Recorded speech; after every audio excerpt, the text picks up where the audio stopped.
మాకు సమయం ఇస్తే మీకెందుకు అంత భయం అడుగుతా ఉన్నా? మీరు చెబుతున్నారుగా 164 మంది మా సంఖ్యాబలం ఉందని. 11 మందే కదా మేముంది. మాకు సమయం ఇస్తే మీరు ఎందుకు భయపడతా ఉన్నారు?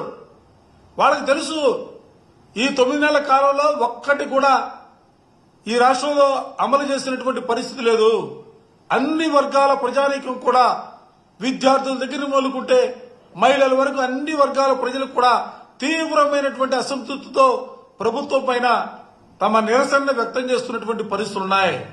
కాబట్టే వాళ్ళు ప్రతిపక్షానికి అవకాశం ఇవ్వకూడదనే ఒక దురాలోచనతోనే వాళ్ళు గుర్తించినటువంటి పరిస్థితులు కూడా ఈ సందర్భంగా చెప్తా ఉన్నా. వైఎస్ఆర్ కాంగ్రెస్ పార్టీని లేకపోతే ప్రజాస్వామ్యాన్ని మాత్రమే కాదు, ఇవాళ ప్రజలకు కూడా మోసం చేసే కార్యక్రమాన్ని, ప్రజల్ని ఇబ్బందులు పెట్టే కార్యక్రమాలను చేస్తా ఉన్నారు.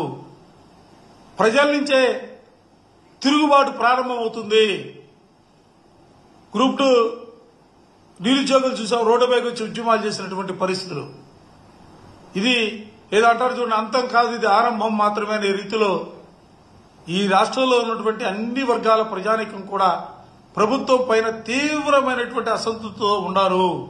ఎన్నికల మేనిఫెస్టోను పక్కన పెట్టారు.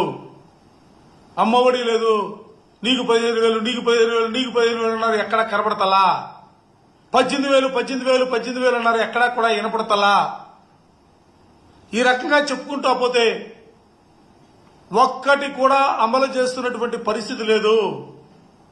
ఒక్క కార్యక్రమాన్ని కూడా ముందుకు తీసుకెళ్తున్నటువంటి పరిస్థితి లేదు.